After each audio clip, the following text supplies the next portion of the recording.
Welcome to this week's episode of Campbell and Jones Meet the Monsters, the podcast we chart the cinematic legacy of the classic monsters. I'm John Campbell. With me, as always, Brendan Jones. John, really quick before we start, this actually is a quick question. Yeah. What the fuck was that? Yeah. What the fuck did we just watch? Yeah. I don't have answers for that because I have the same questions. I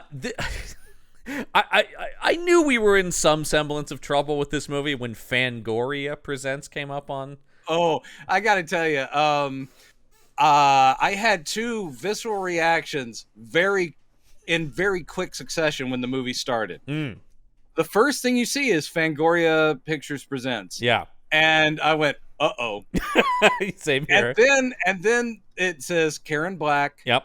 And then it says Peter DeLuise. Mm-hmm. And then I laughed really loud. Mm-hmm. It was great because literally within like 10 seconds, I'm like, uh-oh. And then even though you had told me who was in this thing, when you see those two names following each other, it was surreally funny to me. Yep. Oh, I was laughing. This whole cast is so weird. We're talking about 1991's Children of the Night, we should say. Please join us for the next 25 minutes because this will be quick. There is nothing here. No. You've got Karen Black, Peter DeLuise, Amy Dolenz, who was this is kind of her in her, obviously on the come down of the fame, but she had a little bit of a run there. The thing with her, and this is maybe unfair because I'm basing this on I've seen maybe 2 or 3 of her movies, including big. Let's be honest, you just have a bias against people who are children of the monkeys. It's true. Curse them all. Every Jones and Torque and Dolenz and Nesmith. The thing with her is, I guess. I'm sorry. She is adorable. Yeah. She is very cute. She's got nothing there either. Her performance in this is like every performance I've ever seen her in. Yeah. Even I think as a 35-year-old, she was probably playing the little girl teenage voice and oh no, boo boo. I thought the girl who was playing her friend was okay. Mm-hmm. Like she was decent. I mean, not that the part's good. I was gonna say I wasn't particularly enthralled by her either. I would have swapped because I thought she actually had something. And Amy Dolenz is just baby-faced and adorable. She is and that is how I remember her being used in stuff too. I mean, who could forget the Tony Danza classic? She's out of control. Not me, because when I say I've seen maybe 2 or 3 things that she's done, that's one of them. Yeah. That was her big hit. Yeah. And I think the selling point was, look how hot one of the monkey's daughters is. That was the selling point of that movie. But also, that's also one of those movies where she's out of control, but not really, She's really not. It's a family he's an overprotective dad. Yeah. He can't deal with her dating. I mean, it was like that, and isn't that the same plot as My Father the Hero, too? Isn't that the same plot as this movie, where it's instead her, grandmother who doesn't want her going out with boys? Yeah. Amy Dolenz had one note to play, and that's I just want to be a normal teen girl. Well, here's the most interesting part of her IMDb here, which is she played Sloane on the Ferris Bueller TV show. Oh my God, that is a weird casting choice. I actually watched it. She made no impression. I have seen some episodes of it. Just I have sought out to see how bad was it, and the answer was pretty bad. Literally, both that and Parker Lewis Can't Lose came out at the same time. They did? But they weren't exactly opposite each other, I think. So I was able to watch both shows. Mm-hmm. And then I quickly realized Ferris Bueller, the film, is better than anything. Yep. And I realized that the ripoff, Parker Lewis, was a much funnier sitcom. Much better. Than Ferris Bueller. Much better. And actually, I will say, it's interesting to me that, and here's something I know everybody was wanting us to talk about, the Ferris Bueller sitcom. But you've got Jennifer Aniston playing his sister. She would have been a better Sloane. True, but I think age-wise, I think maybe she fit the part better. I don't know. I mean, everybody's too old in that thing, though. I mean, I don't think. Well, come on, that's true of any. Charlie Schlatter who is just horrible. Yes. Who is just horrible. Yeah. And who is actually, I'm looking, 3 years older than Jennifer Aniston. So perfect. Yeah. So I'm just saying, I think that whole thing was a mess, obviously. But you know what's not a mess is anything coming from Fangoria magazine. I clicked here on the IMDb under production companies. I clicked on Fangoria because I go, what other great features have they brought us? And I realized I've seen more than a few of their movies. Oh my God, what's a standout? I really liked a recent movie they did in 2019, a movie called VFW with Stephen Wait, they are Lang. still doing films Oh now? yeah, yeah. Wow. Yeah. VFW, that was is it found footage? No. You're thinking of VHS. Yeah. Okay. VFW is a gang of sick, twisted gang attacks a veterans hall, and all these old guys have to kick ass. And it's Stephen Lang. Oh and yeah, VFW, Veterans of Foreign Wars. It's okay, Stephen Lang and William Sadler and Martin Cove and Fred Williamson and George Wendt. It's not amazing, but I love those old guys, and seeing them kick ass was fun. It's like Funny Games if they went up against some old vets. Yeah, kind of. Yeah. It was all right. But then a lot of the stuff they've done, no surprise here, are documentaries like Crystal Lake Memories and Never Sleep they're Again. behind that. Yeah, that's and good. that's the kind of stuff I would think Fangoria would be making. And that's the kind of stuff I would want from Fangoria. Yes, and those are very good. Those are really good documentaries. And true. Also, they have we talked about Full Moon Entertainment last week. They've actually taken one of their franchises, and Fangoria are now the ones producing Puppet Master movies. No. Yes. Why watch it if it's not handled by Full Moon? They produced 2018's Puppet Master, The Littlest Reich. Oh, Jesus Christ. Because those have taken a hard turn into Nazi stuff. Well, because one of them has always had a Nazi costume. Yeah. And so they've gone full on into just doing Nazi puppets now. I think they're doing films where they're basing it off each one of their personalities, the puppets. Mm-hmm. So they each have an individual shtick. Yeah. But yeah, now they're going with the Nazi guy. Yeah. Because that's what you do. Yeah, Littlest Reich. But yes, they are still producing movies here and there. Oh, I saw Mind Warp with Bruce Campbell, because of course I have, because I'm a Bruce Campbell fan. They produced that. Yeah, I saw that too. I'm not here to say that that's good, but I will say Mind Warp is better than this.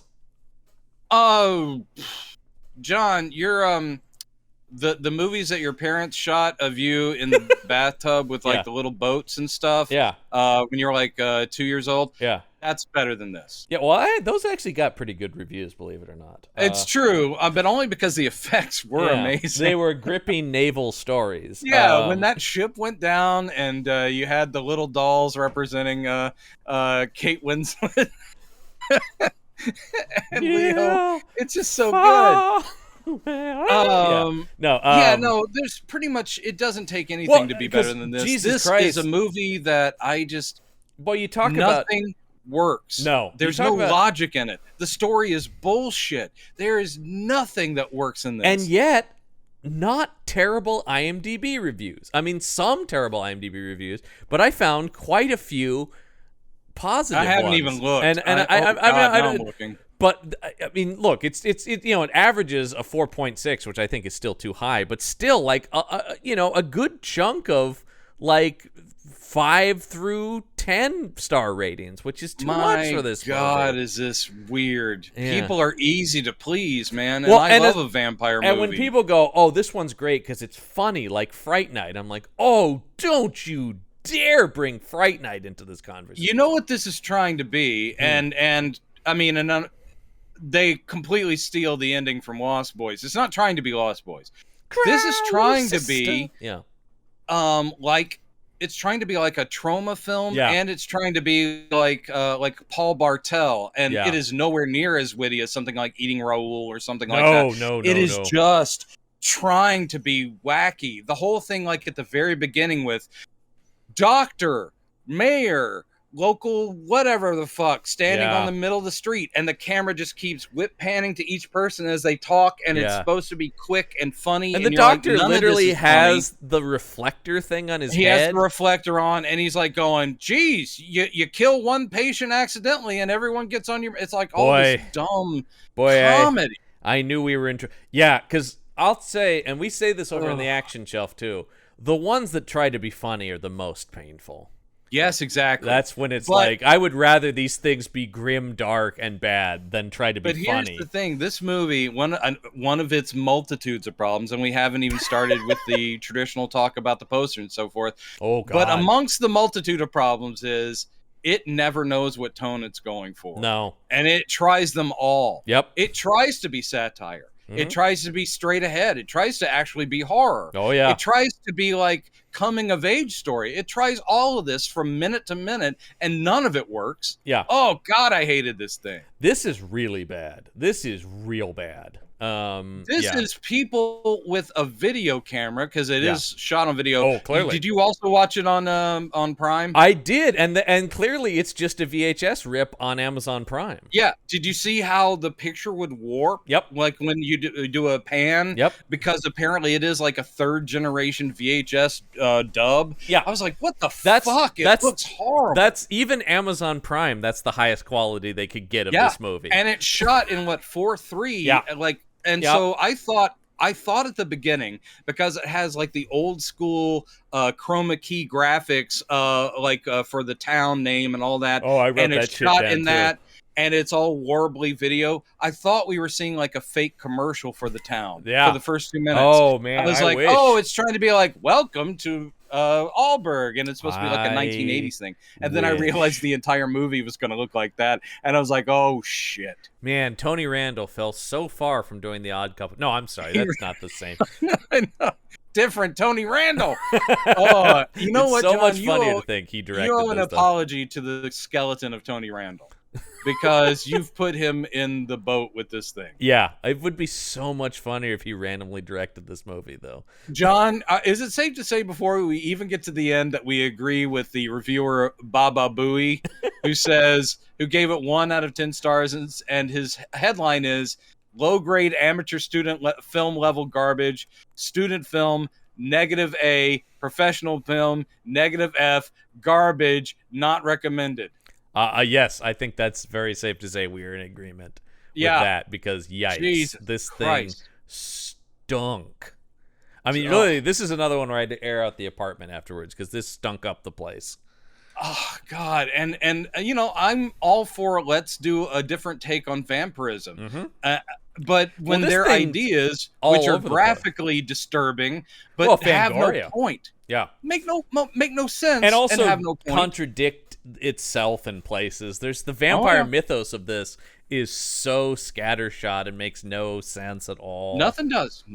This thing. How could any of these stars now? Karen Black at this point would accept a movie role for an Arby's coupon. Can we talk about the fact that this role was written for Karen Black, according to is that why they called her Karen in the movie? Well, they talk about Karen Black and yes, SNL legend Garrett Morris were the first and only choices for their roles. These were crafted for them. Karen Black is in this movie for about 7 minutes, and I feel embarrassed for her for every one of those minutes. Well, also, Jesus when Christ. You're talking about Amy Dolan's being like adorable young girl, as it says here, Peter DeLuise is only 3 years older than Amy Dolan's.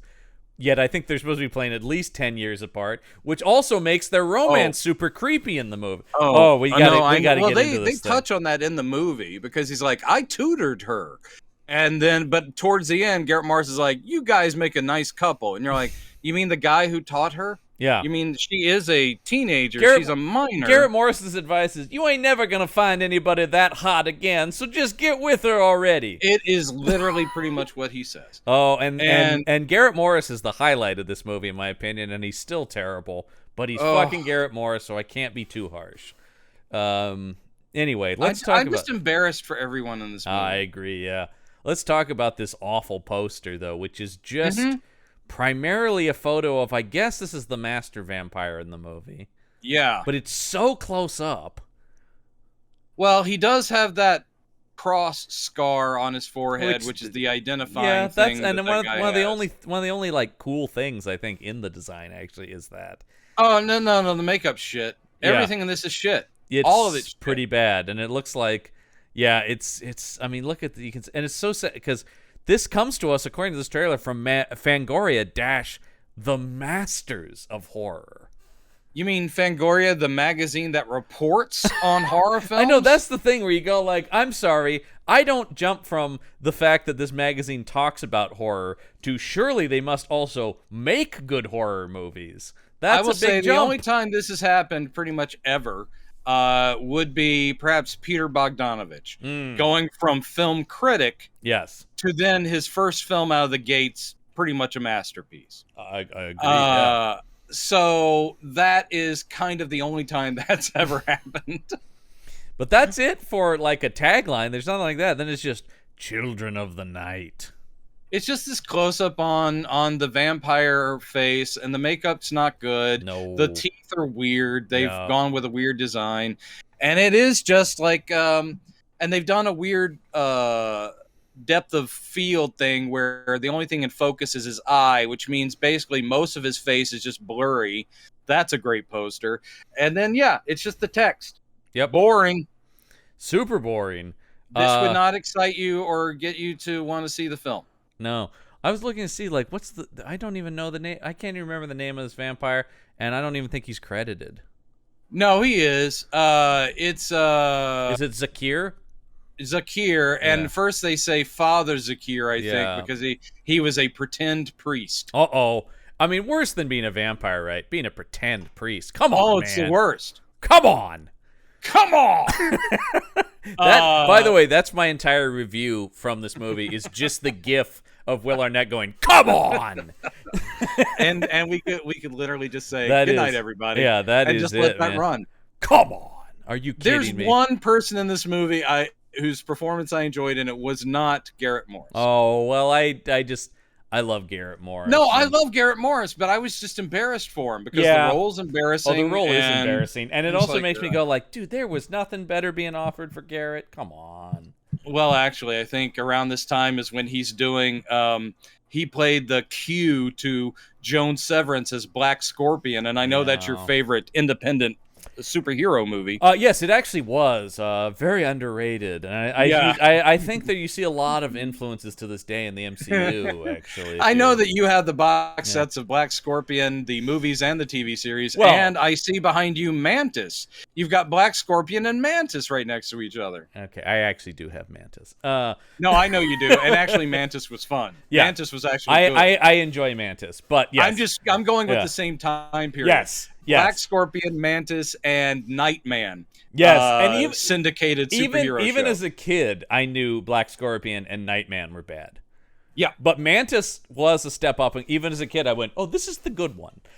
This is the good one. Yeah, and a lot of that due to the great Carl Lumbly, who's great.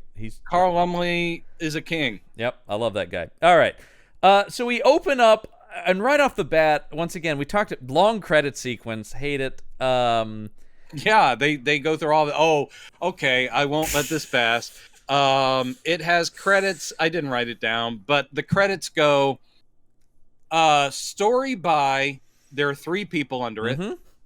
Based on a screenplay by. Yep. Name under that, and then the next card is screenplay by. Yep. So that means an unbought screenplay that at least gets credit was then picked apart, and they came up with a new story based on it, but they aren't actual writers, so then they handed it to a writer, and this is what we got. Yeah. I could say that I can see where some of the troubles are already happening in this movie. Well, the fact that there's this many people with their hands in the story of this thing, and this is the movie they produce, because let me talk about, we got some of these people credited are William Hobkins, who has story credit on this, something called Sleepless Nights, and something called Demon Resurrection. All these are good. Yeah, and they just look like they get cheaper and cheaper as it goes along too. And then of course we've got our I'll get to Tony Randall in a second. Nicholas Falacci, who is actually credited with writing this thing, has his only writing credits are this, 14 episodes of the CBS procedural Numbers, and then Wow. a TV movie called The Arrangement, and that's it. End of career. Wow. Weird career. No, he just cashed out. I mean, when you got that Numbers residuals, well, I mean, that's actually kind of true. That's probably some good money. And I used to watch some Numbers in my day. I watched it when it started, and it was mainly for the cast. Good cast. I love Rob Morrow and Krumholtz and Judd Hirsch and Peter McNichol. Good stuff. Krumholtz. Yeah, and like as far as procedurals go, one of the better ideas, like using math to solve crimes, is more interesting. And that was one of the early ones of like, let's have a lead character who's on the spectrum. Yes, that was when they started like, oh, we can make like a Sherlock Holmes, but he's autistic and is awkward with people. That and Bones, I feel like were right about the same time, and they were both. Yeah, but Bones, she was just a nerd. It wasn't she was on the spectrum. No, there are episodes that actually, I mean, maybe that came later, but there are episodes where they really deal with that. Oh, okay. Anyway, I really only watched the first. I watched my fair share of Bones, because I will always watch anything with David Boreanaz. Yep, I know. But then we have Tony Randall, not the one you're thinking of and spelled differently. But this is the guy who also directed Hellbound, Hellraiser 2. He's behind the franchise called Inside Out. I don't know what that is, but it has not the Pixar ones. He directed some. Oh shit! I know what that is. That was the Naked Twilight Zone. Oh, okay. Now I understand why it say he Showtime show. Oh, now I got it. Show. And it was an anthology where it had Twilight Zone-y type stories, but with naked people. Oh, I see here. Playboy does to softcore sex films what HBO's Tales from the Crypt did for horror. Yeah, no, I'm going to pass on that. Well, that's just more for us. Before this guy settles into a career directing 2 episodes of Power Rangers in space. Wow. And then ends up doing Beyond Belief, Fact or Fiction. I used to watch this. This was the show Frakes. I watched a couple, sure. Frakes hosted, if anyone remembers that. I watched because Frakes hosted, if Riker was hosted. Sure. And his last film was in 2018, and wouldn't you know that movie's called A Doggone Adventure. Jesus Christ. That's right. He's directing talking dog movies now. Well, I'll say, if nothing else, this has to be a highlight of his career because, I mean, Tony Randall directed this, and then you have a score by the great Jack Klugman. This is what... They re-teamed on this sucker, yeah. What an odd couple these guys are. You know, Tony, I've always actually wanted to do some music and something. He goes, well, that's very interesting, Jack, because I'm directing a little vampire. You know I play the trumpet, right? Yeah. Let me do the score. Oh, that could be quite delightful, Jack. Oh, my God. Yeah. That, by the way, that was my first attempt at a Tony Randall impression ever. And it was pretty good, I mean, man. he just kind of had that kind of, erudite, gentlemanly tone. Yes. Yeah. A little more work, and I think it needs to be a little bit lighter. Yeah, it's a little bit more up here. Yes. Oh, Rock Hudson. And he's always doing kind of a...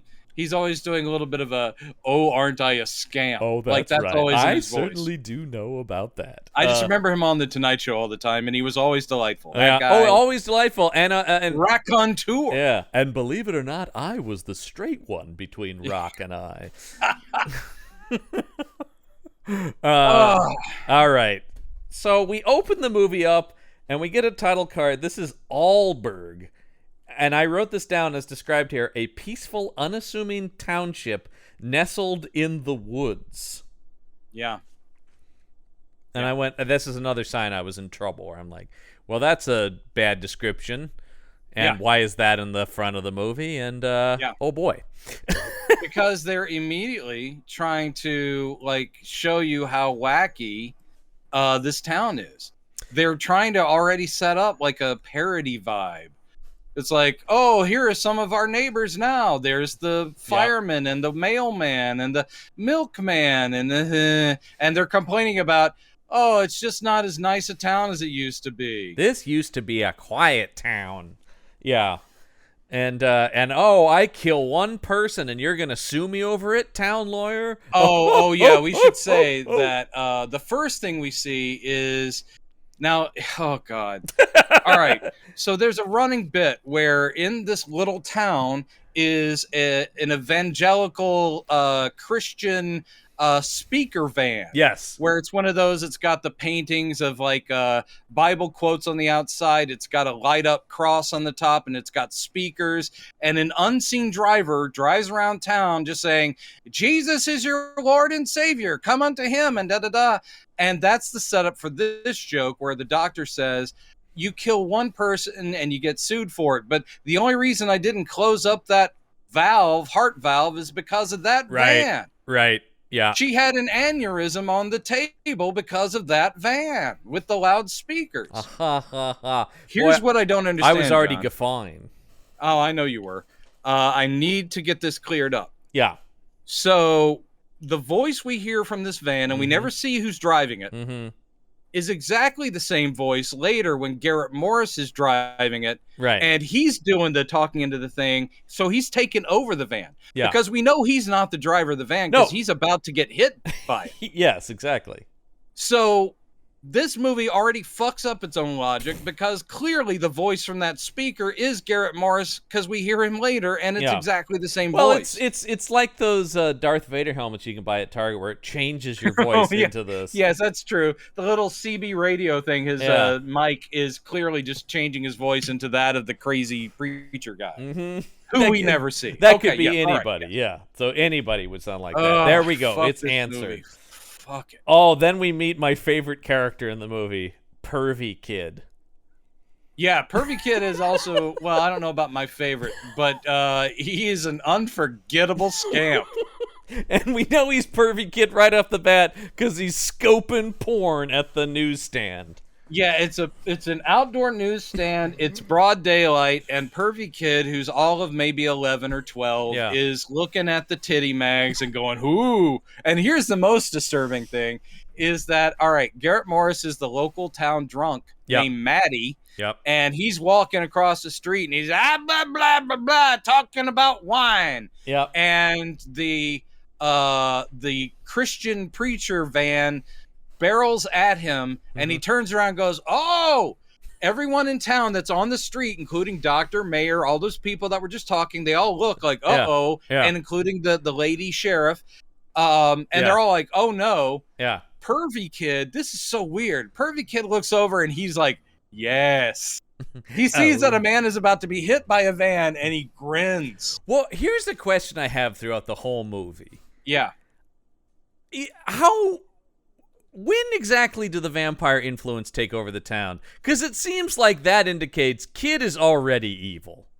I think it does indicate Kid is already evil, but I think that it's because he's already evil that he can become a familiar. So we're just talking about it's not that there's... He's just a creep. He's a creepy kid. He's just already creepy, so he's just the first to sign up to get on board with the vampire. Yeah, he's down for it. Well, actually, he's not the first, because the vampire rises by biting the friend, and then... No, but he's the first. He's the first volunteer, let's say that. Yeah, he's the first volunteer. Sure would like to be part of this whole thing you got going on, Mr. Vampire. Yeah. And then the master would say nothing because he never has any lines in the movie. Yeah. I don't know why that is. I was weirded out by that. This is a shit movie. And of course he gets clipped by this van, and what's he upset about? Oh no, you made me spill my wine. It is so embarrassing. That's what I'm saying. It's embarrassing. It is embarrassing. Like, this is like a...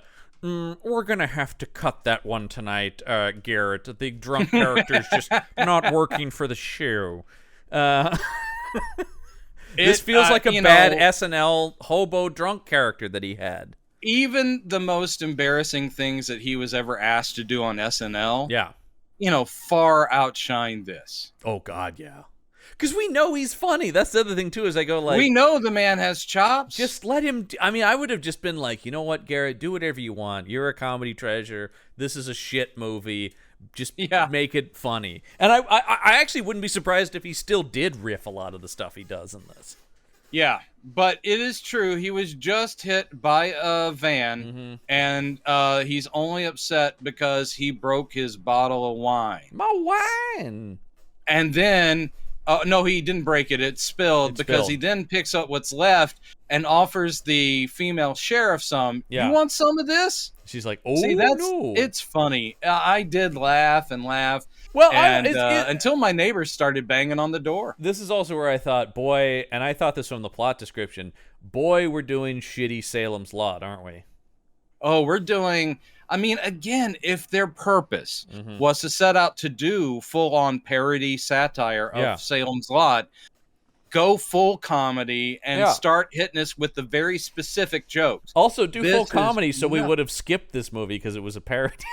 Yeah.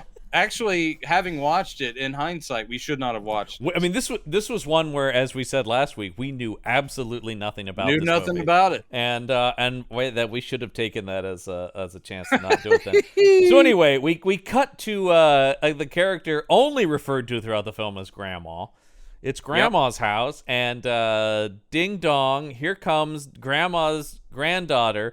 Her teenage friend is coming from the next town over. Yeah, Grandma's granddaughter is Amy Dolan's character. Is she Lucy? Yes, she is Lucy. Gee, imagine Lucy in a vampire movie. I know. I couldn't believe it. What an original idea. So, yeah, Grandma is very religious.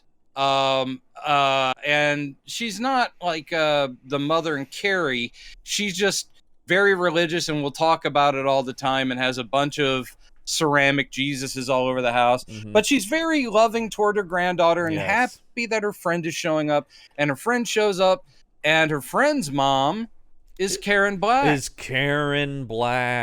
Oh, boy. You know, I was never a huge Karen Black fan. Me either. However, I won't deny that she is a presence, as in she is an actor who gives you a certain thing. And I have liked things she was in. Well, she's in many amazing movies like Nashville and Five Easy Pieces, you know? Yeah. But yeah, I was just never a big fan of hers. But she certainly, you know, was in some legitimate classics, you know, Easy Rider. And I mean, she's part of that whole thing. I mean, when you look at her career, she has been used well in some things. And of course, it's all towards the early parts of her career. But by this point, early 90s, she's trotted out in a lot of low budget horror films because she's a horror icon. And, you know, I will say Trilogy of Terror, that TV movie that she did is still a lot of fun and has one very effective segment with the Zuni doll that chases her around the place. So if you need campy, big acting, you go to a Karen Black. Yes. And here she's doing exactly that. Oh, God, is she ever. I mean, yes, there's no question she is here to and also they can go, Karen Black is in our movie, you know. That's it. It's just the name recognition. For this kind of level of, I mean, this is pretty standard straight to video. We've got a has-been from the 70s. We've got a current TV star and a fading ingenue. Not fading, but she really didn't have anything else going on. Right.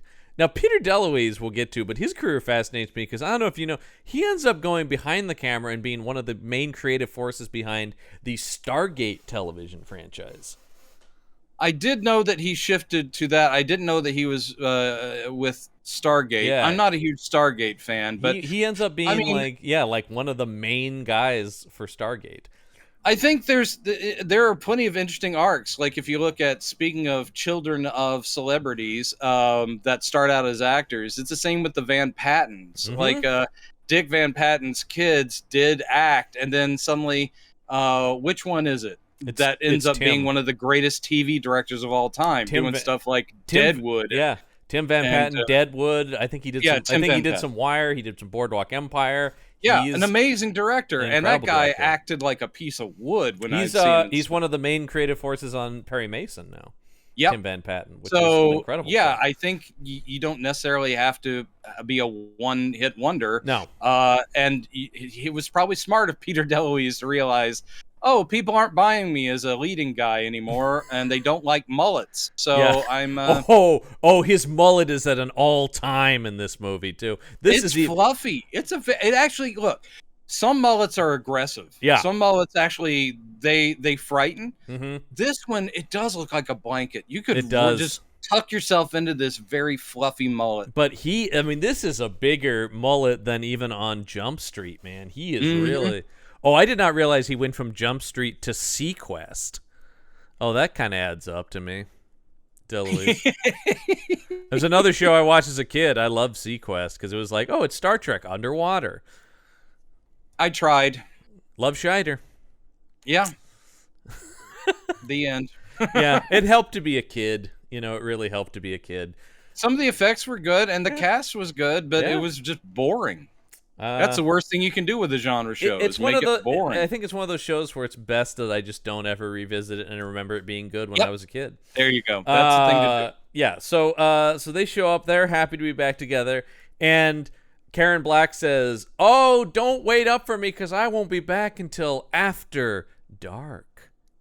Yeah, no, she's not turned yet. I think at this point she's being portrayed as like she's a party gal, goes out late. I think she's trying to play I think drunk. we're supposed to feel ominous still. Oh yeah. I'm not saying she's Oh no, don't make me a dinner. Don't worry, I won't be back till after dark. Mommy's got to go on the prowl. No, we're definitely supposed to think, oh, she was asking to be a vampire, right? Yeah, of course, yes. We don't see her get turned into a vampire, which I love. Nope. Well, I got problems with that too. Because it doesn't make any sense.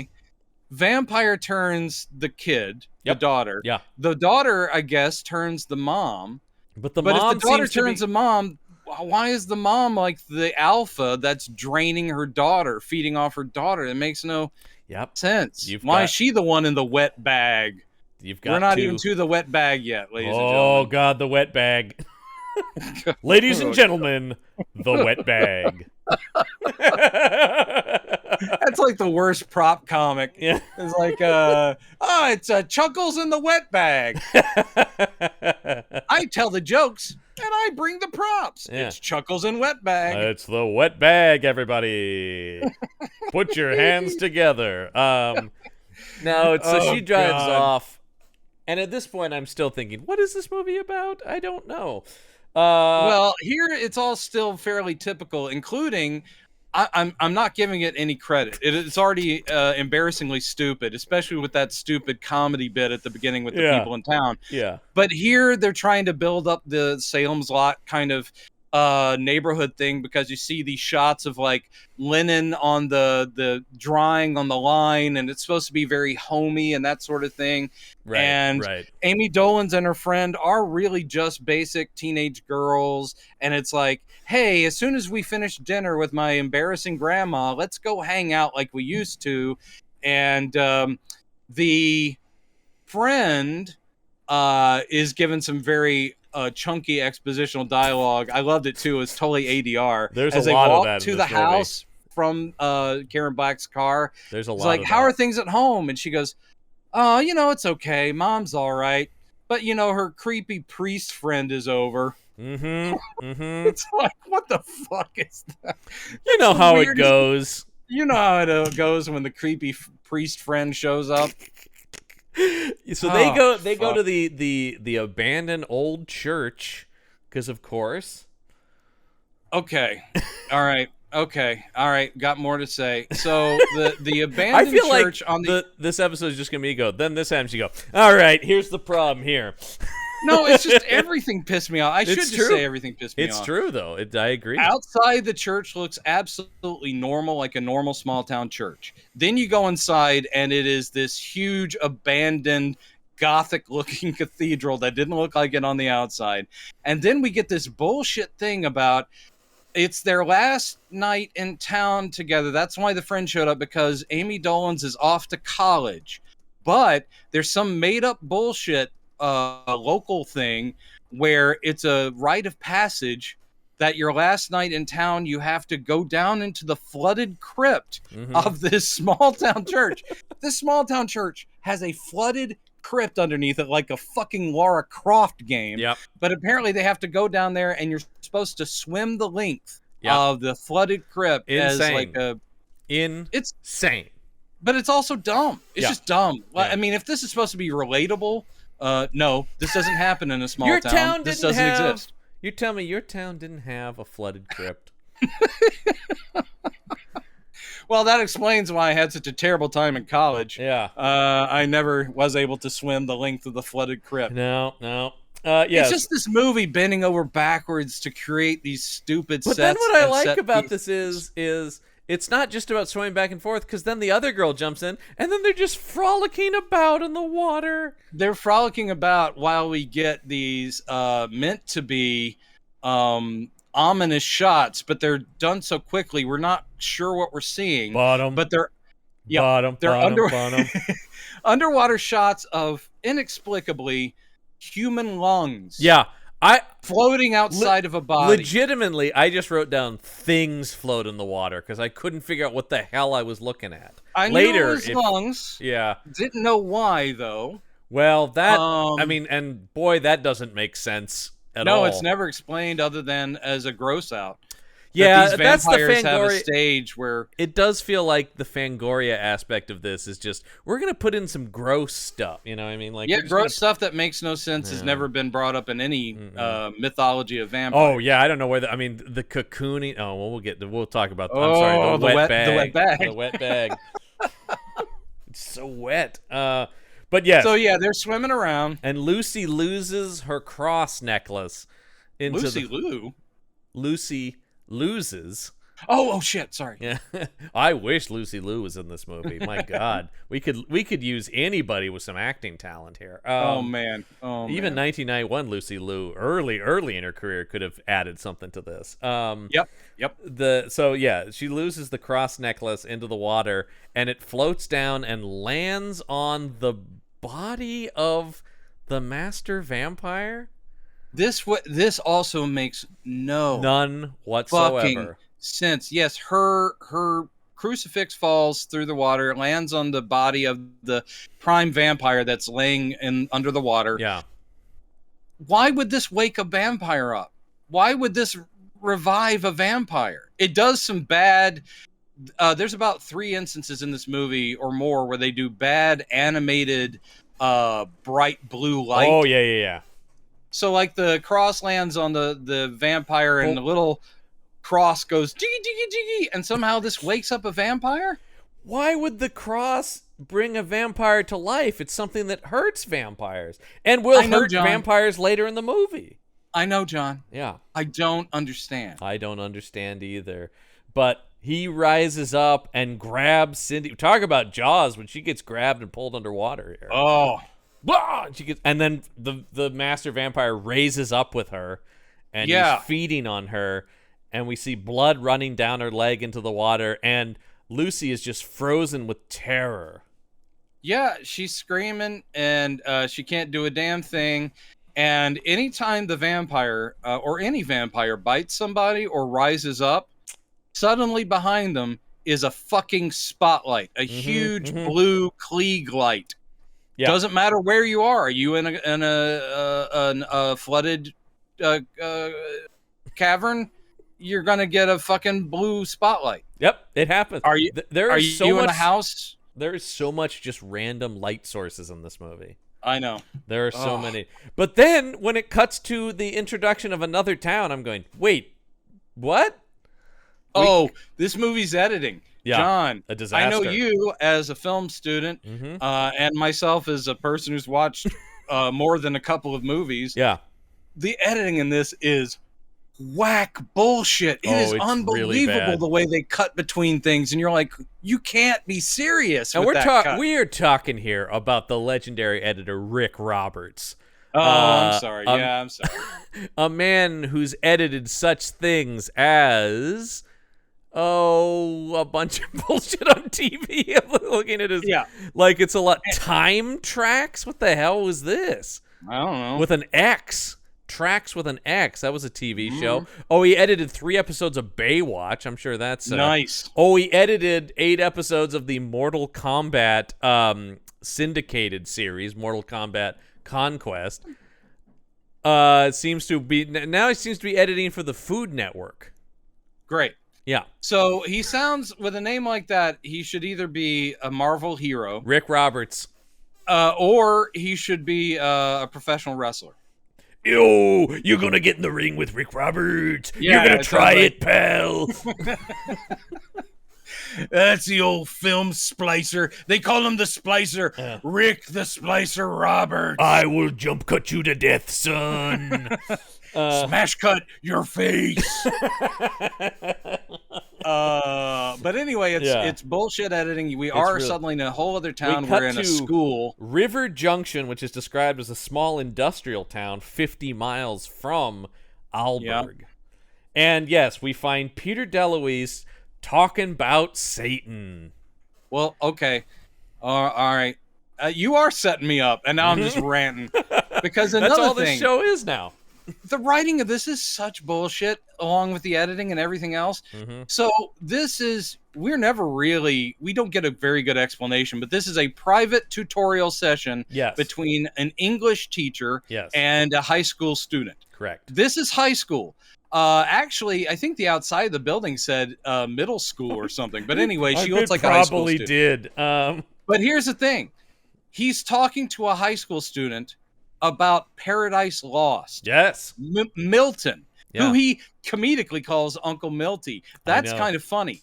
But no fucking high school student is learning fucking Paradise Lost. Well, he does say that he has specifically given it to her because I also love the idea of she likes monsters and demons. So, not Stephen King or something like that. Milton. I know. Milton, and I'll definitely bring out the Paradise Lost because she's clearly under the thumb of a hyper-religious mother. That's perfect choice. Oh, yeah. Perfect choice. I do have some quotes from the movie, and one of them is Jessica's mother's line here, which is... It's a good one. "This is blasphemous literature. I'd rather Jessica be illiterate than to have her reading about defiant, perverse, godless souls." Perfect. Oh, man, you really brought that to life. Thank you. Yeah. But I'll say this. Was there a reason we never saw the woman's face and it was just the close-up of her scar? I have no idea. For some reason, the mother, like the awkward teen, is adorable, and he's like, she's not slow. He's trying to talk to her mother, who was also in that class. She's not slow. She's got a huge imagination and a short attention span, but she's quite bright if you talk about things she's interested in. It sounds like me in high school. Time. Yeah. But the whole time he's talking to the mother, we don't see her face. It's a close-up of her mouth where she has a mysterious scar from the edge of her mouth across her cheek. And we don't know why. It's never explained, and we never see these characters again. No. What is his choice? It's part. There are so many baffling choices in this movie, and there are also so many things that are set up and never paid off. Also, you're right. This might be a script that doesn't work, Brendan. I don't know. That's I'm not. The jury's still out, but I apologize to our listeners that that when we get worked up, and I'm speaking mainly myself, I get shouty. It's because there's an anger in me. Yeah. A little effort from halfway intelligent brains could have made this an acceptably bland horror movie. That's all Even more effort. Yeah, I mean, that's all we're asking for. Instead of an atrocious piece of shit that doesn't even know if it's trying to be funny or scary. Yeah. Or what. Well, how about the fact that immediately after this talk with the mother, boom, in comes said priest that we were talking about earlier. Here he is, Frank the priest. Yeah, Frank the priest. And he's got, this is Evan McKenzie is this actor playing Frank Alden. This actor. Yeah. This actor is going for it. And I will say, not many credits on his IMDb. This guy did not have a very active career. He's coming off of the classic Ghoulies Go to College, which he was in before this. Good. You know, we love those Ghoulies movies. All I can say is, basically, I think the director had it, okay? And it was about 5 to 8 feet off camera where we can't see it. Mm-hmm. But then the director was shaking it and going, here it is. Come on. And this actor went for it. He does have one of my favorite lines here where he's like, Frank, what are you doing here? He goes, I'm in love with a woman, and something awful is happening. Yeah. I can't remember what the line is, but when he's like, when he really starts ramping up, and it's, don't you understand? And he like throws himself against the wall like in this big. Oh wait! I think I might have that actually. Let me look here, because it is so over the top. It's actually slightly great. I think it's this. God damn me to hell! I slept with my brother's wife, and not just once, but time and time again. Yes. Now, for the listeners at home, this actor who is batshit is playing a priest who has lost his faith because of this affair. Yeah. He is also a longtime friend of Peter DeLuise's teacher. Who, because they were both in seminary, but Peter DeLuise couldn't give up the ladies to become a priest. Yeah. I love his line later when he talks about, I'll tell you when I feel faith, when I look in a face like that. Yeah, that's not at all problematic. But the thing with this is, so they're actually age appropriate. You do buy these guys as being about the same age and friends. Yeah. What's really jarring, and for a second I was wondering who this priest is talking about, is he's going... He can't be talking about who I think he's talking about. Yeah, he's like going, I always had a crush on Karen. And it's like, and it finally happened. And it was reciprocal. And so we're led to believe, and he's had this affair going on for 10 years. We're led to believe that Karen, at least in this conversation, I'm thinking, well, it's a woman their age that they went to college with. Surely it's not Karen Black's character, Karen, because she is an older woman. She's 52, by the way, in this movie, if you remember. Okay. So. But these guys are in their late 20s, early 30s, you know? Maybe. Yes. Yeah. There is an age gap. They look a lot closer to the age of Karen's daughter. Yes, because they probably are the same age as her, actually. Yes, and what is killing me about this scene is, because Peter DeLuise is like, where are the girls? For many instances in this film, the mother and daughter are referred to as girls. Yep. And it's not that Karen Black is unattractive at 52. I'm just like going, you stop calling people girls by that point. Yeah. Where are the girls? Are they upstairs, the girls? I would say now you stop calling people girls in their 20s. Like it's generally frowned upon to refer to post-pubescent women as girls. To just everything about the language. Where are those girls at? The worst tin ear for dialogue, naturalistic human dialogue. Some of the worst dialogue we've heard in anything, and we've heard some bad dialogue. But I wrote down lines. This is about Frankenstein Island bad. Yeah, it's almost Frankenstein Island bad. No, it really is. And I mean, I'm reading so many of the quotes from this because the dialogue is so bad. Well, please bring it on. Yeah. What do you got? Well, I've got So I mean, as I said, I read Frank's whole thing there. So they drive the 50 miles to, back to the industrial. Oh no, back to Alberg, the quiet little town. Yeah. And I do like when we drive by the sign for Alberg, it does say Alberg, a quiet town. Yeah. See, because that's kind of like, I think it's supposed to be ironic. I'll check. I'll get back to you on that. So he goes, I've got the girls boarded up upstairs behind a door. And at this point, I feel like Peter DeLuise is just like, whoa, whoa, whoa. Like, and he keeps saying, like, just tell me what this is about.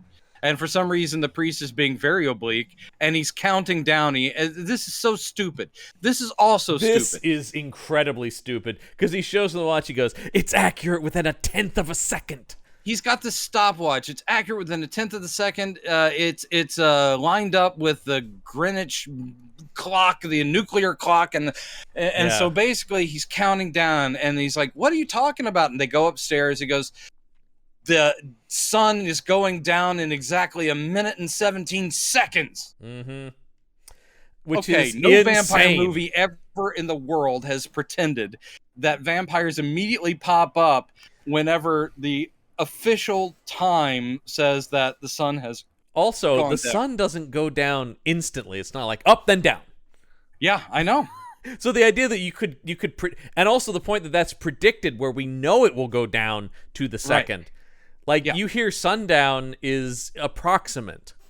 Yeah, And also, it's but here the light. Yeah. It's the light they're afraid of, not the time. So but we if it's literally still bright outside, we literally see the through the windows it go from sunlight to darkness instantly. Doesn't matter though. Yeah, that's how accurate that motherfucking stopwatch is, because then Karen Black's up and hopping. Well, because they are, what the hell's going on in there? Well, they've each taken their day form. We can talk about Cindy, the daughter, sleeps in a bathtub with her lungs that have come out of her body to suck the air, which makes, that doesn't make sense, but it makes some sense in that they're up above the water, unlike the lungs that were floating in the water and presumably pulling air. That doesn't make any sense. Here, Nope. At least, there's some semblance of a reason, even if it's stupid and just gross. No reason for vampires to be sitting in wet bags or a bathtub. Well, then There's no reason. Let's talk about our wet bag, which is Karen Black in a wet plastic bag that is supposedly that she's cocooned herself. Now, this is new behavior for vampires. Yeah, so sitting in a bathtub with your lungs out. So at this point, we should also say that when the daughter, who was Amy Dolan's friend, that when she gets up, there's this weird, because they wanted the effect of like, look, her lungs are outside her body, isn't that creepy? Mm-hmm. Then she gets up, but they're like, but we really can't do the effect well. So then you just see her like doing this gesture with her hands at her mouth. The idea is that she has somehow swallowed back down her fucking lungs and esophagus. Hold on, Jesus fuck. Oh, there we go. All right, back. It's back. She literally eats back her lungs and esophagus, which is, and that's gross. Not explained, and again, it's stupid, and I'm angry. And that's the thing where I'm going, you're right, Fangoria, this is gross. It's not scary, but it is gross. Yep. Just like also not a vampire thing, but sure, you do you. Because I did think at this point, I'm going, well, are they vampires? They're cocooned and they're aquatic in some way. I don't know, but anyway. But yes, if you are one of the prime vampires, as in the main villain, and I guess Karen, you spit out a cocoon. So she does. She tears it open, and then she's like hopping up in bed, going, "Ooh, I love it! I'm up! It's time to dance and boogie! I want some blood!" And Frank the priest is keeping leeches for them to feed on.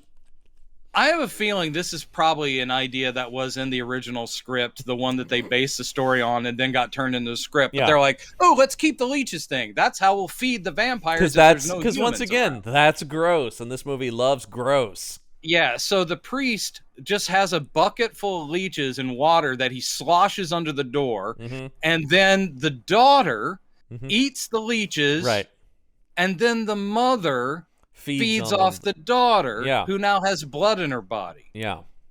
Fuck this movie. Yeah, I didn't follow any of that. But I like Peter DeLuise being like, you got to get these two to a hospital. And Frank's like, are you kidding me? No, doctor can fix what's wrong with them. They're vampires, I tell you. Vampires!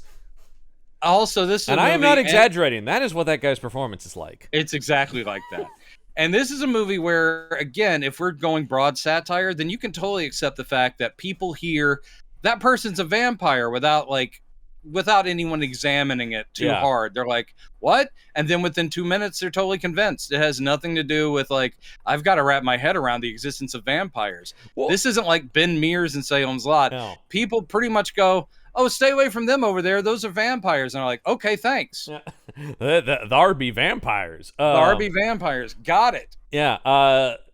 And so immediately Frank's like, Mark, what you got to do is go back to the, what does he say? Because where are we? He goes, you need to go to, no, we're still in the town. We're still in the industrial town. He needs Peter DeLuise to go back to the small, quiet town. Oh, yeah. I to investigate. They were there. They might have spread this vampirism, so you got to go check it out for me.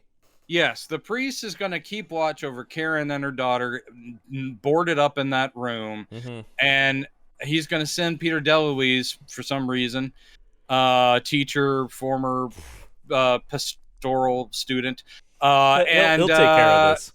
Also, there's no one else in the movie, so he has to.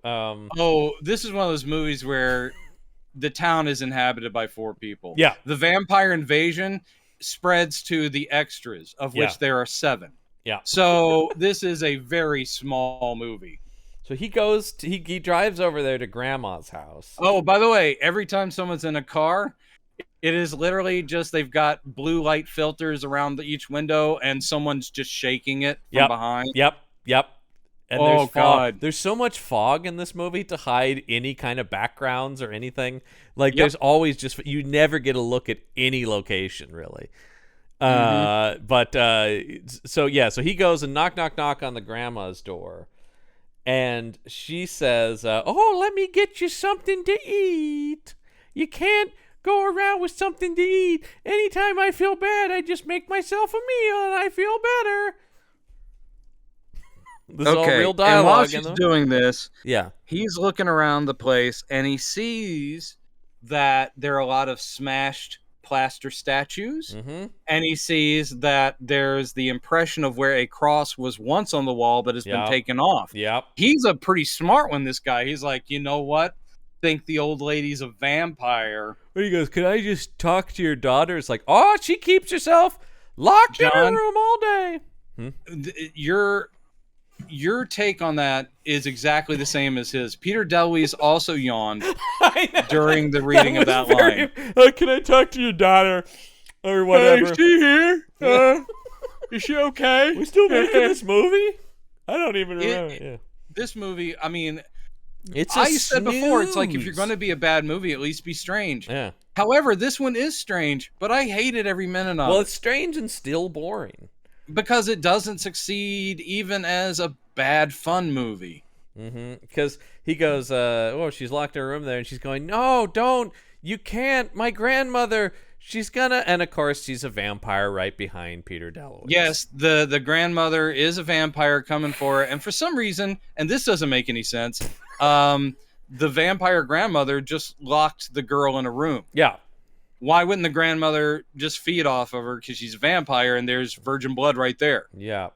Oh, no. No, she is the virgin. You're right. She is the virgin. She is the virgin. The other one's Amy done Dolenz stuff. has to survive because she's the lead heroine. That's the only reason. Yes, that's it exactly. But don't worry. She's got her trusty golf club. Yep. Oh, this really weirded me out. Because it seems for a brief period of time like this golf club kills this vampire. Yep. It doesn't, though, because she saves Peter DeLuise by clubbing her grandmother in the head with this golf club. Yes, and then, and there's some sort of, I think there's a golf-related quip, which is probably best not remembered. Yeah, I didn't write that down. But what happens after she clubs the vampire woman in the head and the woman falls over, then there's a close-up of a golf ball that rolls across the floor. Yeah. This isn't set up. Did the grandmother have a golf ball in her head? Where did the golf ball come from? No, that really baffled me. Because you don't actually see her hit the woman with the golf club. It pans up to the ceiling, and we just hear the golf club hit, and then it cuts to that golf ball rolling. And I literally went, well, what happened? I thought that might be an eye. I thought they were trying to do some kind of like... I did too. Sam Raimi wackiness, because every now and then I also see like they're trying some Evil Dead. I wish gore this humor was anything like Evil Dead. God damn it, this movie.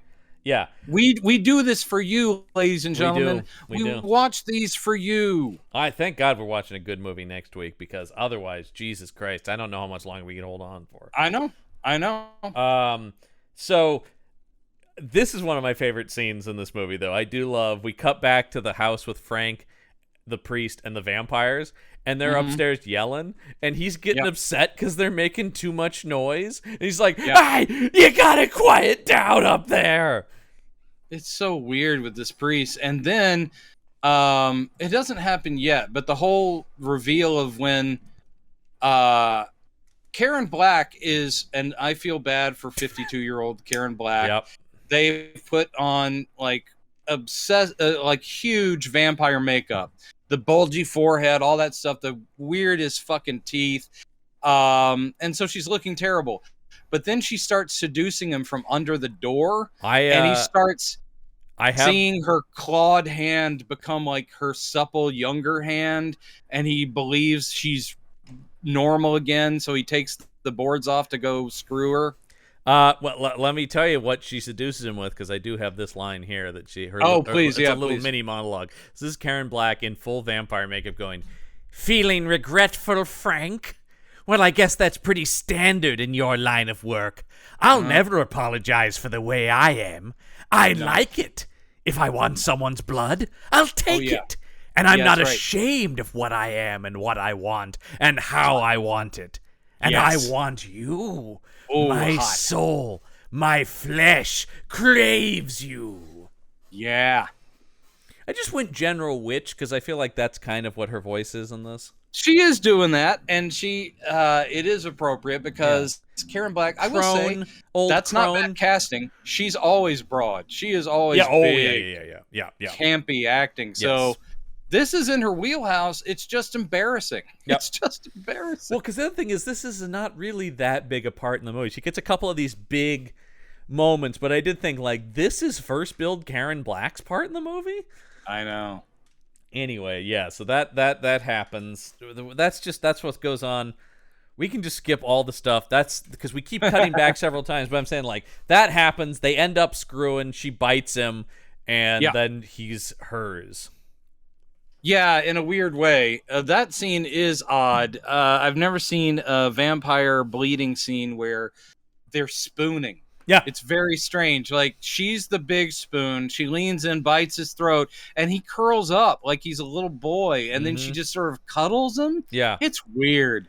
I gotta say, too, in one of these situations, and look, I have on the show been probably between the two of us more willing to become a monster than others. But I will say, once literally the whole town is vampires, I might stop fighting it and just join them. Like, really. Yeah, I mean, it's just like, literally everyone you know is a vampire now.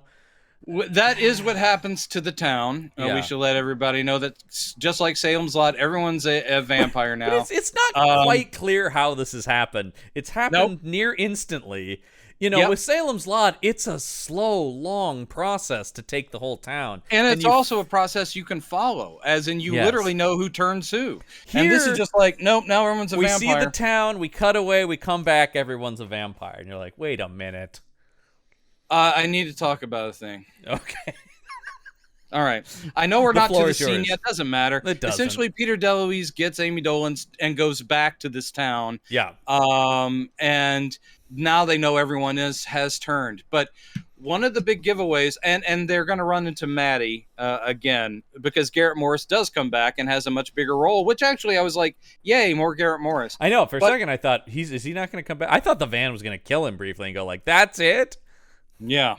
But when they come into town, and we'll go back because we do need to cover Perv Boy and all that. But I just want to get to the part where he's told them where all the vampires are hanging out, which is the Roadhouse. Yeah. And they go to the Roadhouse / bingo hall. It's a bingo hall, right? Yeah. Roadhouse, bingo hall, all the same. And Dolan's and DeLuise, which one of my favorite comedy acts of the 90s. Ladies and gentlemen, please put your hands together for Dolan and DeLuise. Oh, and it's Mickey Dolenz and Dom DeLuise. Yeah, they're don't worry, they'll be here for that would have been funny. They'll be here for the next month, right here at the Tangiers. The thing is, they peek in through the roof, the sunlight roof to see all the vampires having a vampire feast. But here's what bugged me. It's a potluck. It looked like a potluck to me. Yeah, it was a potluck, but a blood potluck. But here's the thing. So they show like the sign out, like you'd see out in front of a Roadhouse or a bingo hall, like one of those light up signs where you change the letters. Yeah. And it said Leech Buffet. Yes, it did. Yes, it did. And they spelled leech wrong. Oh, yeah, they did. How hard is it? How hard is it? And also, I got to ask, no one else on the cast or crew caught that? I love things like that where just nobody bothered to. They spelled Leach. Yeah. I was like, I'm sorry, is it a buffet hosted by Archie Leach, a.k.a. Cary Grant? Is he there? Archibald Leach. Hello, everybody. I thought you all might like a little. I can't do it. But anyway, I'm just saying it's so egregious I hate everything. I hate my life right now. Talking to you right now, John, I'm contemplating suicide. It's come to that. Please don't. You just got to hang on. Next week we'll enter some more life in our blood. We'll need some blood. Yeah, we'll need. Well, we'll get. Anyway, so I'm sorry I jumped us out of line. Yes, well, because the thing is, they're driving out of town. When the lone police officer in the town, this woman. Okay. All right. And stop. Yeah. Well, no. Oh, yeah. I'm sorry. I am that's a cue. No, fine. Yeah. She's the one I like. Oh, okay. I don't think that. I mean, she's very big and broad, but she is in a movie I'd rather be watching. She is kind of doing comedy beats with what she's given.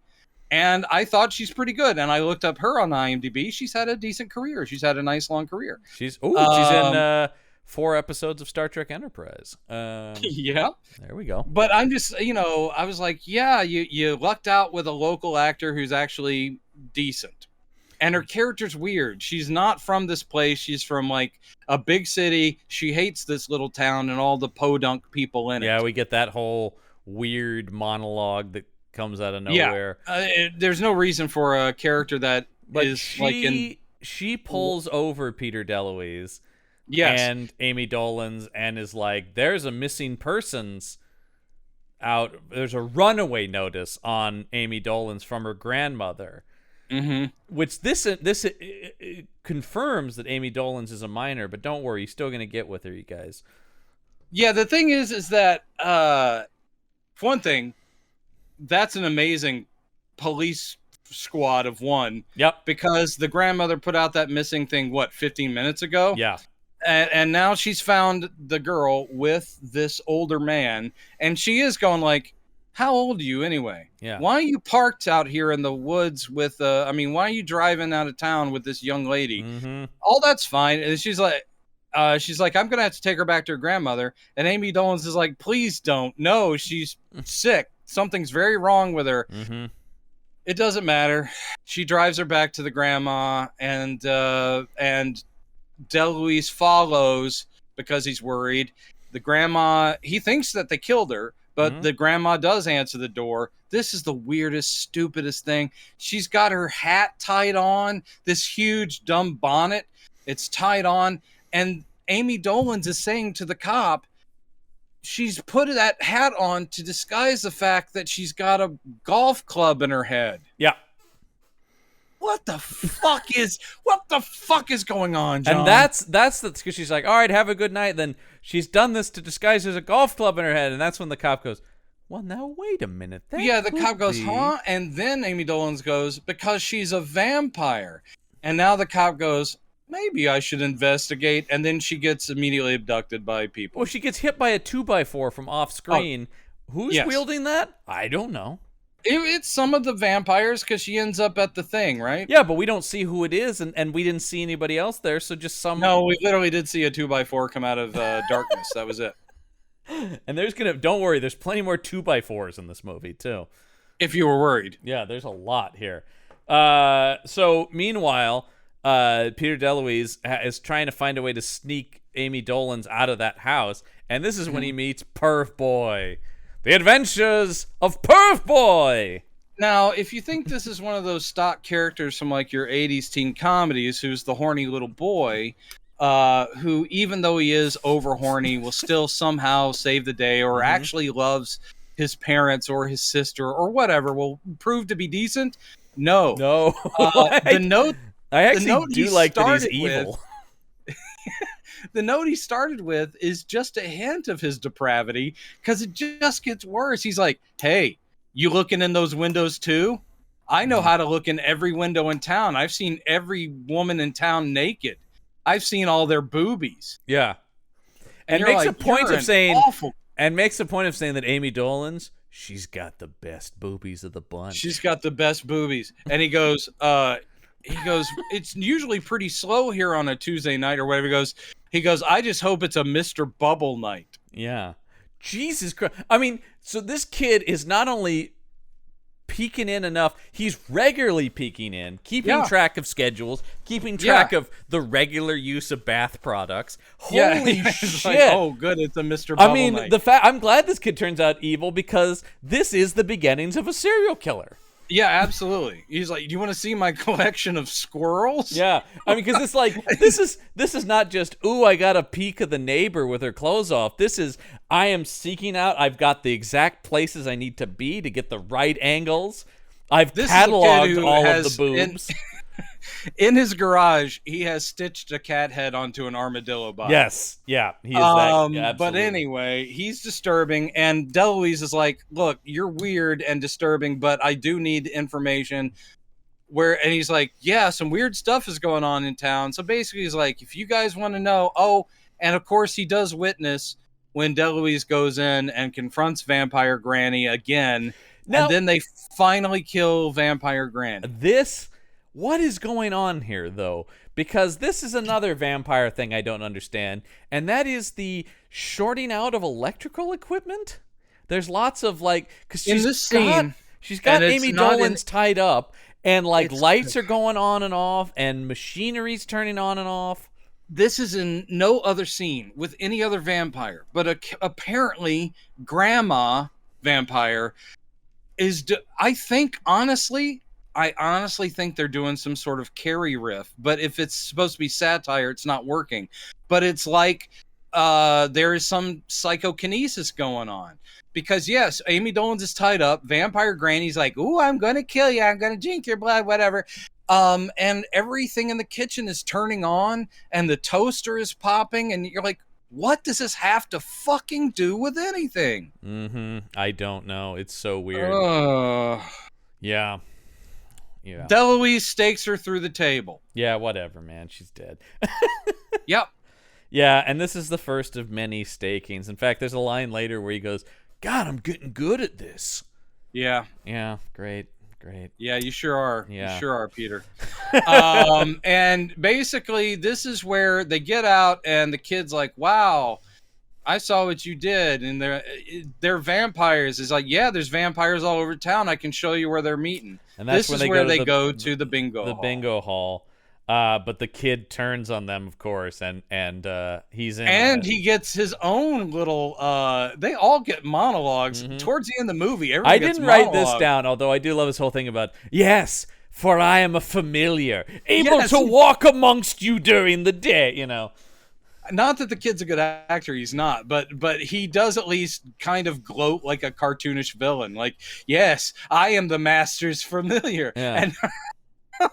And he once again reiterates, and don't worry, I still have seen everyone in this town naked. Yeah. Because he's still a perv, even as a familiar. Yeah, don't let the fact I serve a vampire lord detract from the fact I still just want to see everybody's boobs. Jesus.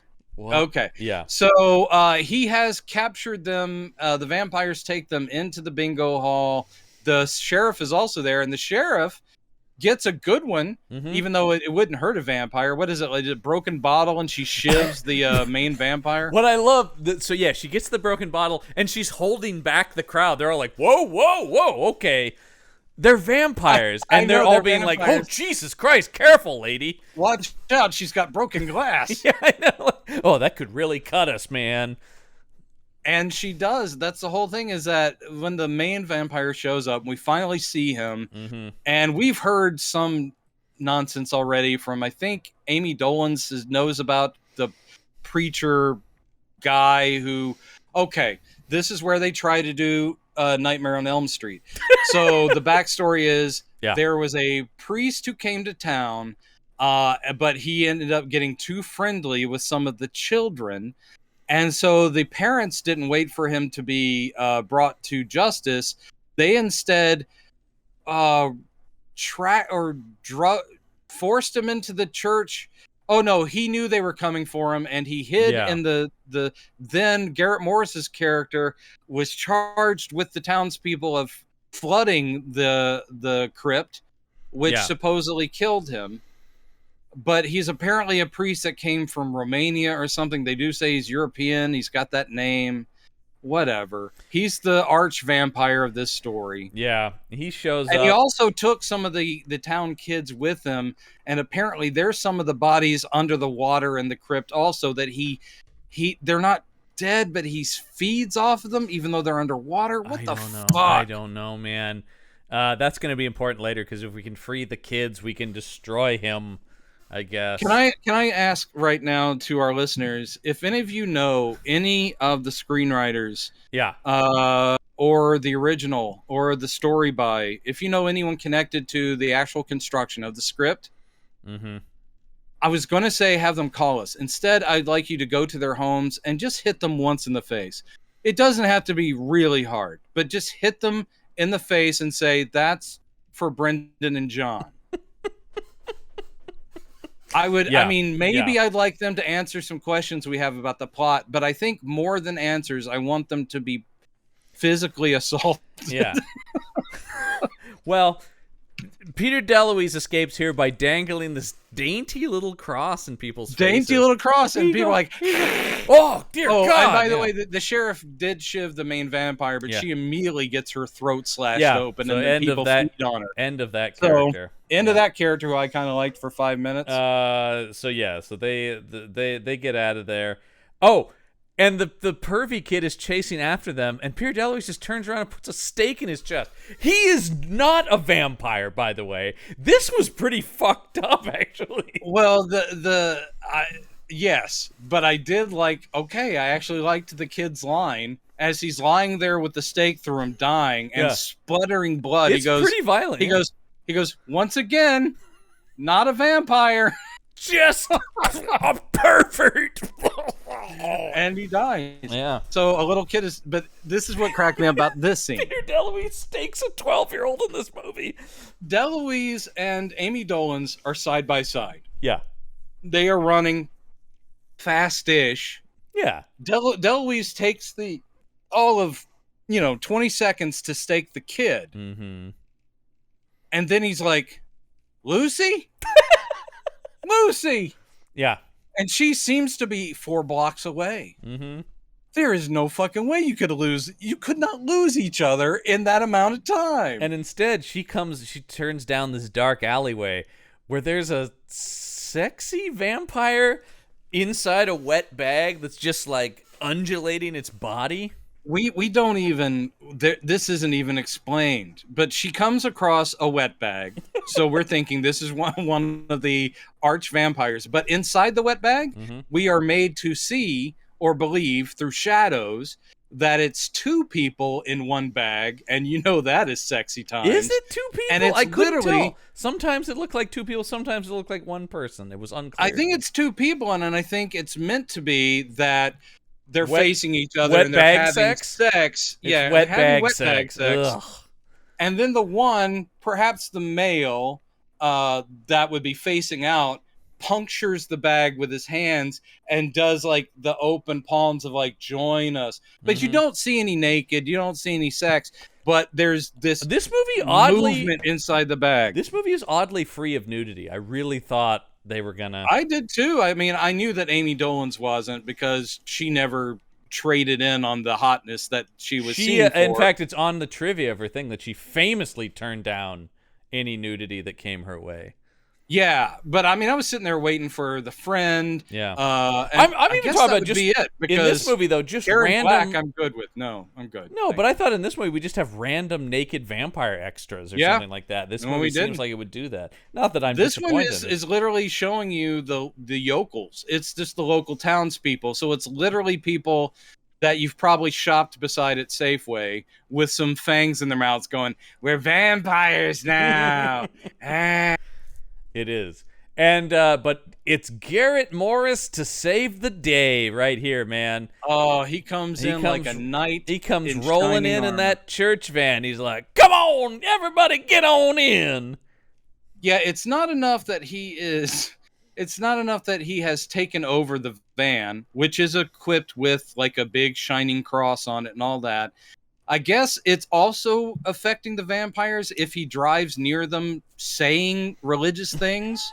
Yeah. Because he has the speaker set up and he's like going, Jesus is your Lord and Savior. And the vampire's like, no, don't even say things like that. He is not. Oh. Just you saying that hurts my ears because I am evil. Yeah. Evil indeed. And so he saves Amy Dolan and Peter DeLuise. They both DeLuise comes along, and they go take refuge in a barn or a warehouse or something. Yeah, it's a were barn. It's a were barn. It's a barn house. Well, sure. It's a were barn. It starts as a barn and then it transforms in a full moon into the warehouse. And it you can see it has a pentagram on its palm. That's how you know. That's the mark of the beast. Yeah. So this is basically an excuse for the end of this movie, for a short movie that actually, I mean, it makes no sense, but it just jumps along. It's weird how they stack the end with so many monologues where we get so much exposition. Mm-hmm. This is just so the three of them can hang out. We get Garrett Morris's story, Maddie's story, and we get the tale of her virginity and his failed attempt at being a priest. We get all of this while they're hanging out. We get all of this. You gotta love the classic, why don't you try and get some sleep, Lucy? Yeah.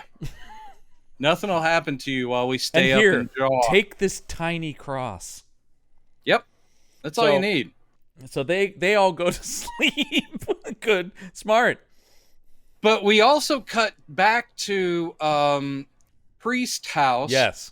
And Priest is still Little Spoon to Mama Vampire's Big Spoon. Although she's put herself in the wet bag now. Oh, yeah, right. She did. The effects on that is so stupid. They had a Karen Black dummy that they pulled a bag through its mouth, and they're showing it in reverse, so the bag's coming out of her mouth. Yep. That kind of thing. But anyway, yeah, she's in the bag. She's in the bag.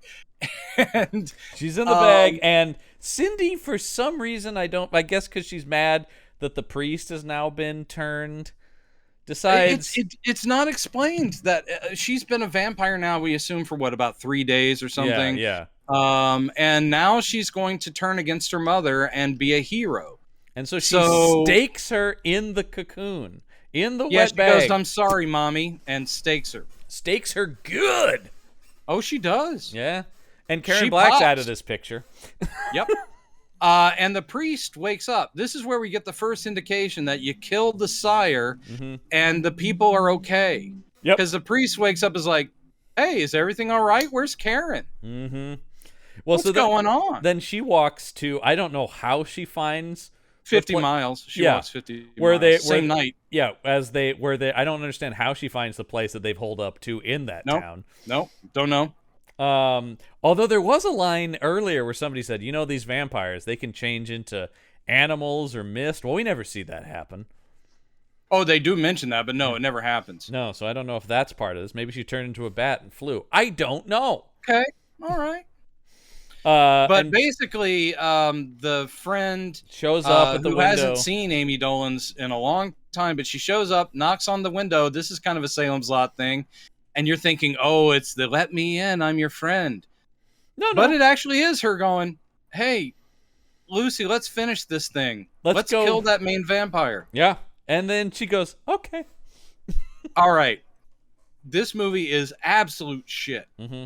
The only bit of this I liked, because I haven't seen it before, is this twist. One friend has been turned and decides to, look, I'm going to team up with my still human friend. Let's go do this together. I like the human and vampire team up to go kill another vampire. Yeah, I would like that done idea. In a better movie. I would like that done in a better movie. In any other movie. Mm-hmm. I mean, if you stuck that plot in, as we were talking about before, College Swing with Bob Hope, I still would accept it. And it would still be a better movie than this piece of shit. So they go back to the flooded crypt, swim under the water, and start untying these children, is what it looked like to me. Yeah, I guess untying them. Yeah, and thereby freeing them of the master vampire. But what's well, they this? have freedom of they just freed him from that prison, but they still have to kill the dude. Yeah. And the dude shows up because he's like, what? Someone's fucking with my meal. And but all the Master Vampire does in this movie is kind of just stand there stand there and hiss. Ah. What's weird is Lucy has one nightmare sequence where he speaks. Yes. And I'm like, if you do that for one scene, all he speaks is Lucy. He just says her name, but that shows he's capable of speech. But he chooses not to. Apparently, he's like going, "How much am I getting paid?" Yeah. No, I'm sorry. I already have my SAG card. I'll give you a Lucy. That's all you get. The master is a man of few words. He sure is. And one specifically in this movie. All right. So basically, this is what happens. Garrett Morris has decked out the religious van. All he did was take the cross off the top and put it on the front like it's a cow catcher. Yeah. So he's driving around the streets mowing down vampires. Yeah. Peter DeLuise runs into the church. Yep. Where what has happened here? Marx finds vampire. Oh, by the way, did you get the bit? I mean, I think it was supposed to be comedy. DeLuise and Morris are in the van. The milkman vampire shows up, and Garrett Morris aims the van with the cross at him, and he only wings him. Yeah. And the milkman hits the front and kind of tumbles, and DeLuise looks at Morris and he goes, "Hey, do you think?" And the thought isn't finished because then the milkman smashes the window in, and DeLuise is able to get him out. Yeah. And then he just goes, "The milkman?" Yeah. So I didn't understand the beats. I didn't understand. Me hey, neither. Do you think? Because Morris does say like, "Oh, I only winged him. I got to get better at hitting him." And then he goes, "Hey, did you think that I don't even know what they meant?" You got me. I can't answer this either. And then, "Hey, the milkman?" Jesus. Yeah, I don't know, man. I don't know. This is when he grabs a 2x4 and starts hitting vampires in the head, which I thought was pretty stupid. It was very stupid. Yeah, when he gets to where are they? In the church? They're in the church, yeah. And the master gets a hold of Lucy pretty quick. And to fight him, DeLuise, we've seen his vampire fighting equipment. He has stakes, but he does pick up a 2x4 and just start whacking the master on the head. And the master is at least doing this kind of like, this is very wrestler, where it's like he's doing a little bit of a stagger walk. Like, oh my God! Oh my God! It's Peter DeLuise with a 2x4! Oh my God! I can't believe it!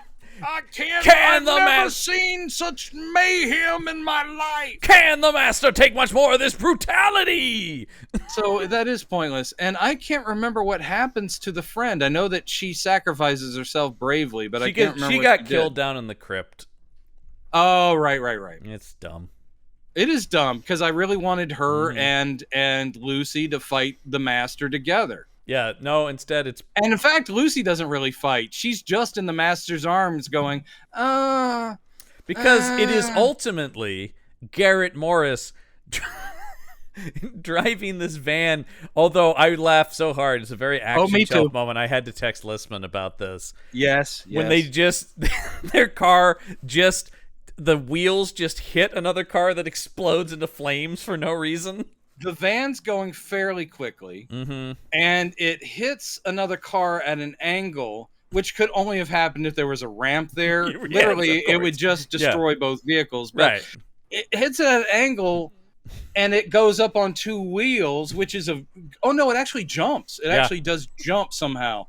Yeah. Don't know how it got any gain off the side of a car to make the jump, but it makes the jump, and as you say, that Caprice Classic or whatever the fuck it hit goes up like a fucking it's a bomb. It's a fireball into the sky. Like, not even a Ford Pinto circa 1977 explodes like that. They just glance this thing and it explodes into flames. It explodes, which I guess is supposed to give also maybe some momentum to the van while it's in midair. Well, because I do like the cut inside the car of it spinning. Yeah, Yeah, it's a POV shot. And again, if this were a comedy, full comedy, then you'd be like, okay, it's cartoon because you're seeing the cross from the front of the thing. Your POV is the grill of the van, and it's just spiraling towards the door of the church. And I do love the fact that somehow that cross is so sturdy that it is able to split those wooden doors and still be a cross enough to pierce the because it impales the master, who, as I write here, lights up with blue light and melts. That is what happens to the he lights up with they don't stop there. They try to make it look like, and of course, Lost Boys, anyone? I expected Bernard Hughes to show up and go, "That's the only thing I don't like about this Allville." Yeah, well, All town, Allberg, all the fucking vampires. But so they're trying to make it look like the old vampire is splitting apart as lights coming out of him, but it's all animated music video, like bright lasers coming out, and then weird medium shot where suddenly this blue light cross appears in the sky while he's burning up, and then it is just a skeleton on the cross. Finally the lights fade out and there's like goo dripping stuff. You see globs of stuff coming off of it. Fangoria. They got this vampire good, man. Fuck, he's done. And then, of course, we got to have... because the vampire doctor from earlier was hanging on the side of the van, and he crawls out of the van now, back to human, going, What the hell just happened? According to this movie's concept, the head vampire is killed. The children... I didn't understand if they were walking off to heaven or if seemed like they're walking into like a bright white light, and they're going, Look, but the children, they're free now. They're free now. But it does seem, just like with the priest, that now that head vampire is killed, everyone is not only back to being human, they don't remember any of this stuff. No, because later we'll transition to the next day.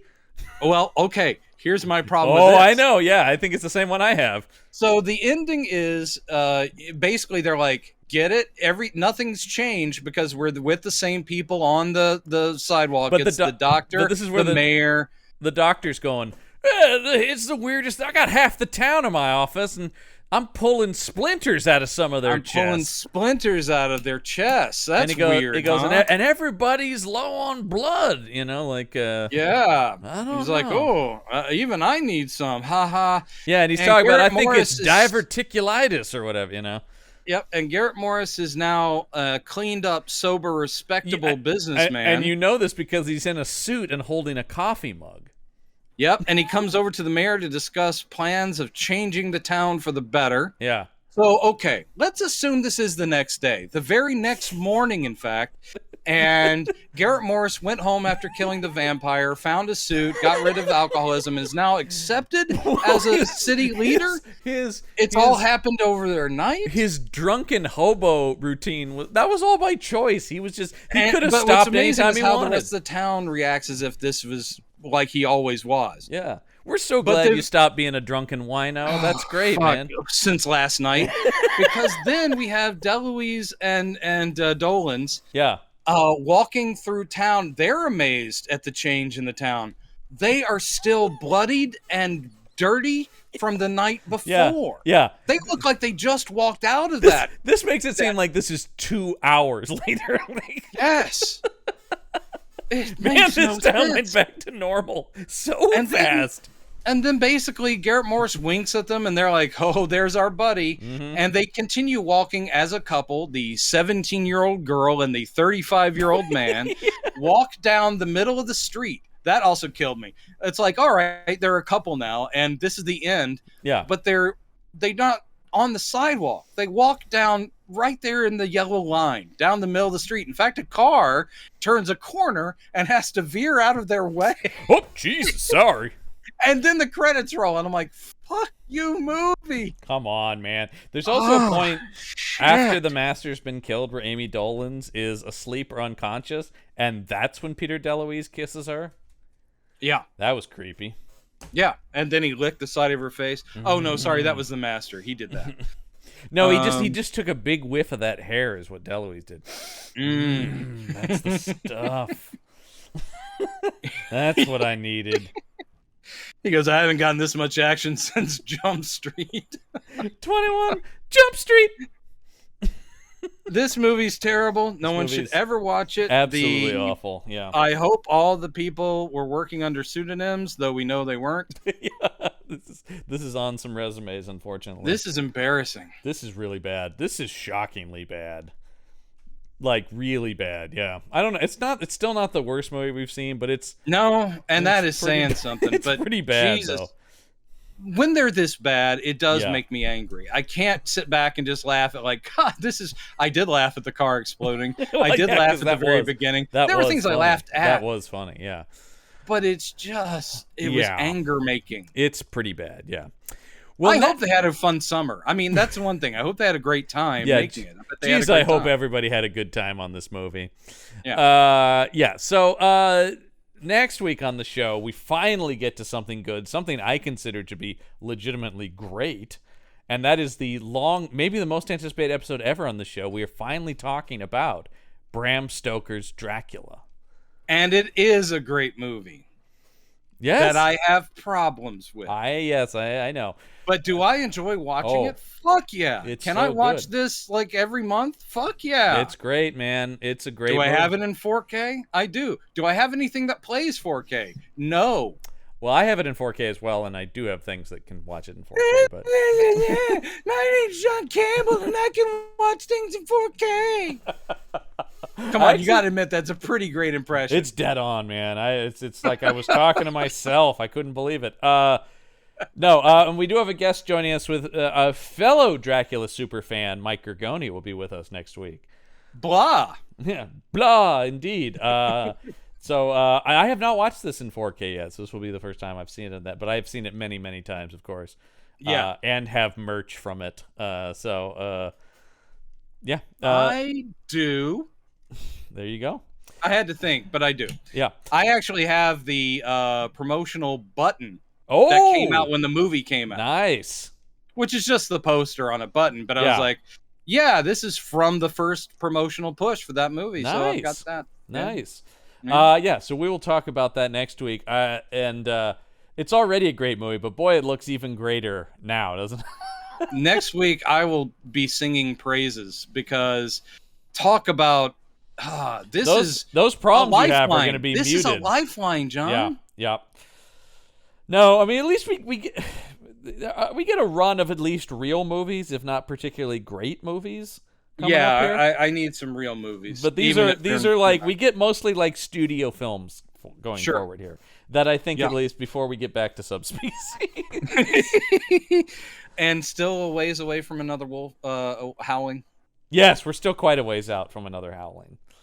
Yeah, that's right. that. Join this, friends. It's going to be better. It's going to be so much better. That's going to be a good one. So, yes, join us next week for that. But that's going to do it for this week's episode of Campbell and Jones Meet the Monsters. I'm John Campbell. I'm Brendan Jones. And remember, there are such things as monsters. You know what was going through my brain the whole time I was watching this movie, too? Is that for no reason, even though it's different words, I kept hearing the song from Rocky Horror where it's like, children of the night, children of the night, children of the night.